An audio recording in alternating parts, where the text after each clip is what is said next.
joining us. My name is BJ Murphy, publisher of Neuse. As you know, we're hosting a series of candidate interviews so to make you a more informed citizen as you go to vote this election season. As you know, early voting started on October the 14th, and Election Day is Tuesday, November the 2nd. And be sure to join the Neuse team on Tuesday, November 2nd at 7:30. We'll be on Facebook Live giving you an election night results shows we've done every year since we've started. And look, we could not do that without the help of Senator Jim Perry and Social House Vodka. And speaking of Social House, we're happy to be inside the Pump House 1906 Cocktail Bar and Social House today. And we're joined now by Mayor Don Hardy seeking a re-election effort here. Mayor Hardy, thanks for joining us today. Pleasure's all mine. Good to be here. Thank you so much. Well, look, tell us a little bit about Don Hardy. Tell us who you are, your work, family, all that good stuff. All right, so born and raised in the city of Kinston. I was born in the hospital here in Kinston, so that lets you know where my roots are. They're here, so I went to high school here, graduated here, went to United States Navy. Thank you for your service. Thank you, sir.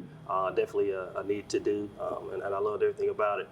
So left the Navy, come back to the city, worked city police for 7 years, worked county for 4 years, and Department of Defense for about 2 years, and now I'm currently sworn at the hospital as a police supervisor at University of Lenoir Healthcare, which is the greatest hospital in the state. So also I have two beautiful girls, a beautiful wife. I make sure I mention that because if not, then we'll probably have issues later on. Right, I get it. So great wife and 2 kids, and they're doing amazing. You know, I'm just a servant, and I have a servant's heart, and been serving ever since probably I was born. As you see it now, I'm currently the mayor of the City of Kinston. So that's just a little bit about me, and what I like to do is to lead and to put our city in a position to always move forward. Perfect. Well, look, it's no secret you defeated me 4 years ago to have a chance at this seat.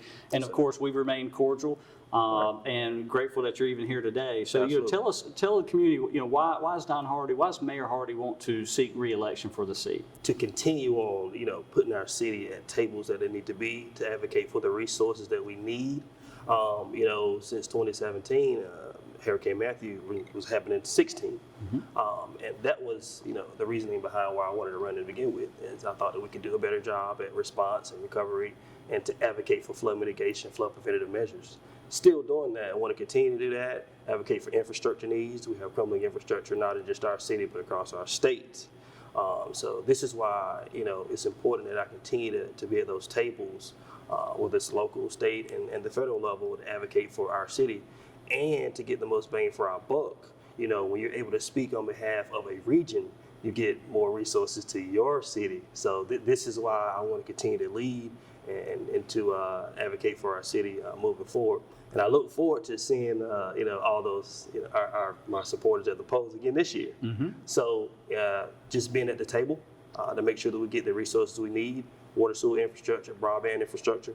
We definitely got to have that. Wi-Fi, got to have some incentives for our businesses in our downtown area, parks and recreation facilities. I want our kids to have a safe space to be able to operate, be able to sit down at a technology station and plug in their electronic device, charge it up, and then tap the Wi-Fi that we have available in our downtown areas.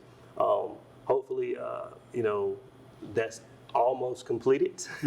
As I'm trying to track that, I know we're having issues with COVID-19, orders being backed up, pieces, parts coming in at a time. But I can assure you that we'll have all our parts and rec facilities with Wi-Fi. We're going to have Wi-Fi in the downtown area. Pearson Park is going to be what you would call a place where hopefully when the technology station come in, have the opportunity to take a look at it and see how beautiful it'll be and how to be an asset to our kids in the community.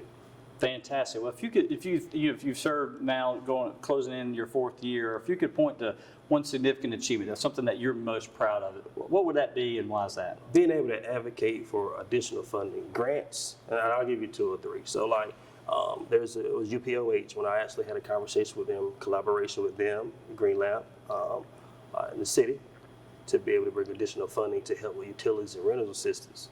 So that was about $500,000 that was brought to this area, right? The City of Kinston got a great deal of that to help our citizens that need it most in the distress, the most distressed census tract in our city, or in the east side of our city.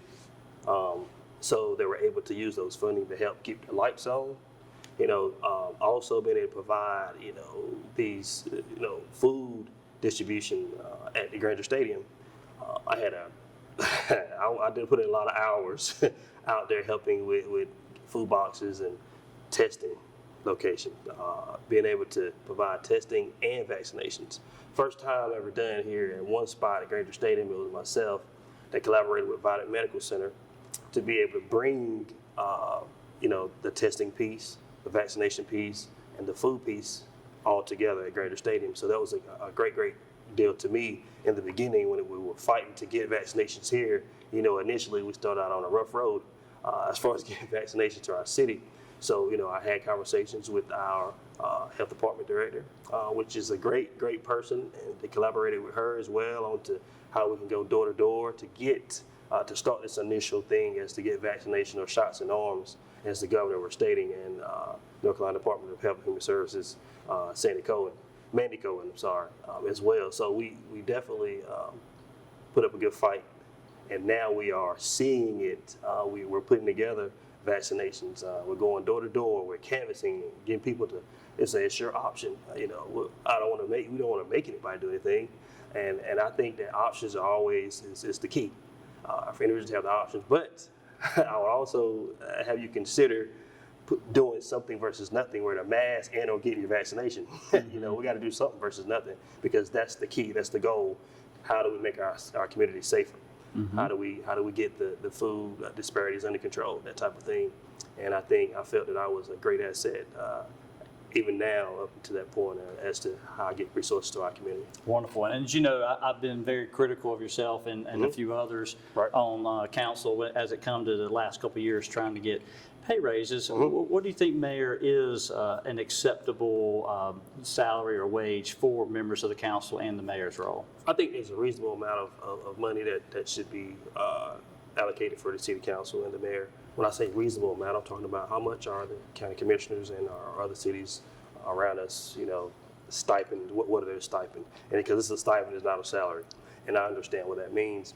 But I also know that, by putting in the work, I put in a lot of work, the council do as well. So I think that they should have their fair shake at the same amount, up to the same amount as our adjoining government has. Okay, fair enough. Right now there are 3 major vacancies at the city: the city manager, the police chief, and the planning director.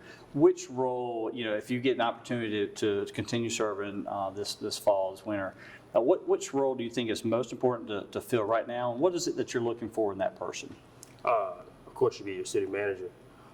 City manager, the words that come to me are community-oriented, transparent, being able to understand, listen, advocating for us, bringing things to the council and myself as it relates to going into that next dimension of technology. Job creation. How do we leverage the parcels that we do have, in our city mm-hmm. to build up? Mm-hmm. How do we get the most use out of the properties, the parcels that we do have, right? So I need somebody to be able to pull community together and say, okay, this is what I believe our community would like to see, and I understand that your main concern is how we pull community together to be able to advocate for what they need most. All right, so really big deal for the city manager to be able to relate to our community mm-hmm. As a whole, not just our east side, not just our west side, north, south, but the entire city. A people person is what I would like to see in the city manager. Of course, your police chief would be next mm-hmm. To hire full time, as I believe, as I think we do have a great interim police chief at the current, which is really good, and hopefully that she would apply when the position is open. Police departments all across the nation are having issues in small cities. So we want to have a police chief that's able to look at community-oriented policing and put that at the forefront. Mm-hmm. Building relationships in the community, being able to go out and get the community involved, building rapport, being able to trust each other as we move forward, I foresee that happening, and I think that's some of the attributes that our current interim chief has at the present.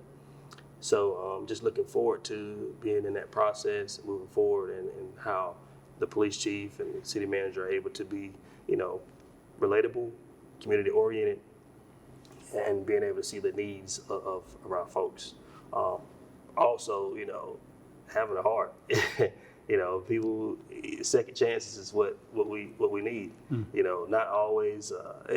It's not a no it's not a no all the time. It's if it's a no, then okay, then this is the reason why, and this is what you can do. Offer ways to get it done outside of just a plain no or plain yes or whatever. But let's get some meat behind while we given the answers that we're given, because they're going to ask that. So that's the thing that I need to be when you start talking about relatable and have a heart for the community, that type of thing. So I think that's what's needed for our city. Well, and you think of all the issues, and we could talk about all those great strengths and weaknesses of our community for a while. Right. But when you think about, what could possibly the most pressing issue today, that if you had an opportunity to continue serving, what issue is that's most pressing, and how would you go about solving it? You have poverty. Mm-hmm. Like I said, it's the most highest census stress track in the state.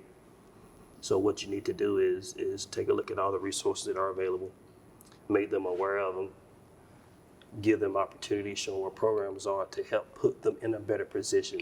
The thing is folks have to be willing to take advantage of those opportunities. How can we better make our folks in poverty aware of the resources that are out there? We have to make sure that we are putting the information out to those that need it most. Not saying that, other folks don't need it on the west side or the south side, however.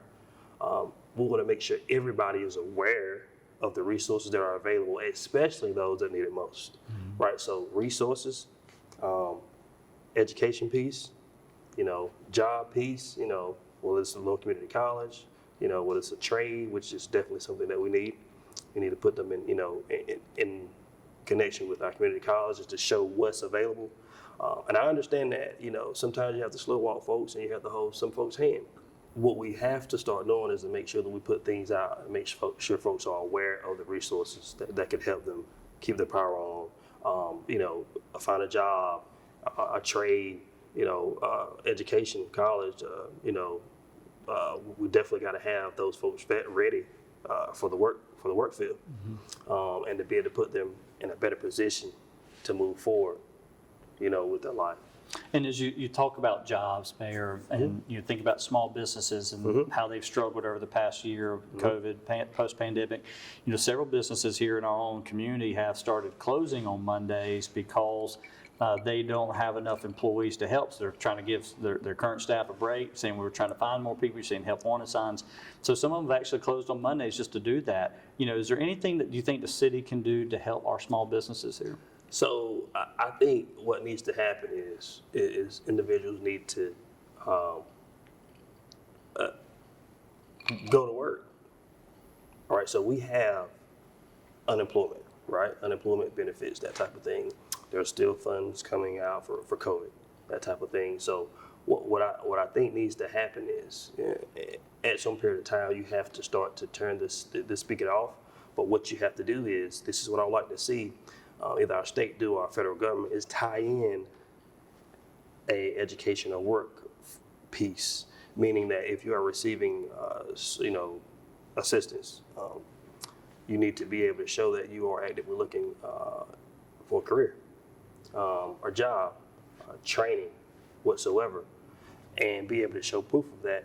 And or not, if what happens is we reduce the amount of assistance you receive until you get up to par. Because what we want to do is to put you in a better position to move forward. So this is what I think needs to happen as far as individuals going back to work. And I understand that we're having an issue not just in the city of Kinston, but all across.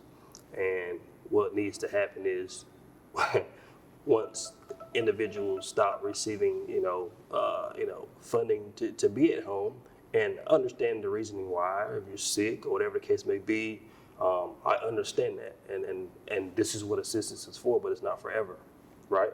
It's not forever, and at some point it will be turned off, and now you need to be in a better position to be able to go back to work. This is why some of our small businesses are struggling the way they are, and they can't open on Mondays. Is because, and not just the ones that we have in our downtown area, but throughout our city, I see hiring signs everywhere. We're now hiring. People putting up signs that, if we if we don't get to you in this amount of time, we ask you to apply, put in an application, because we are short, or whatever the case may be, and it's a shortage across. And you're talking about nurses, police officers, you're talking about firefighters, regular factory jobs. Hiring right now. If there's anybody out there that needs a job, just come talk to me. We can get you one. That type of thing. Right. So, those are some things that I think that need to happen in order to change that shortage of workers. Right. So. Well, as you think of a closing argument, this is, my name is Don Hardy, and I'm running for mayor, running for re-election. Can you give a closing argument as to why people should vote for you this coming November 2nd, if not during early voting? Right. So if you want somebody to continue to advocate for you on the local, the state, and the federal level, then vote Mayor Don Hardy.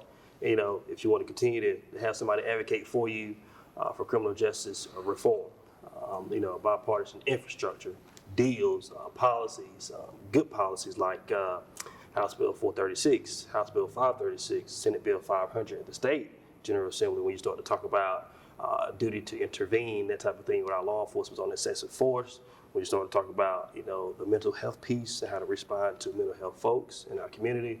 Also, I did certification piece where the bad apples of our law enforcement officers, we weed those out, put them in a database, and they no longer can work as a police officer in our state. We have to take a look at those things, that criminal justice reform.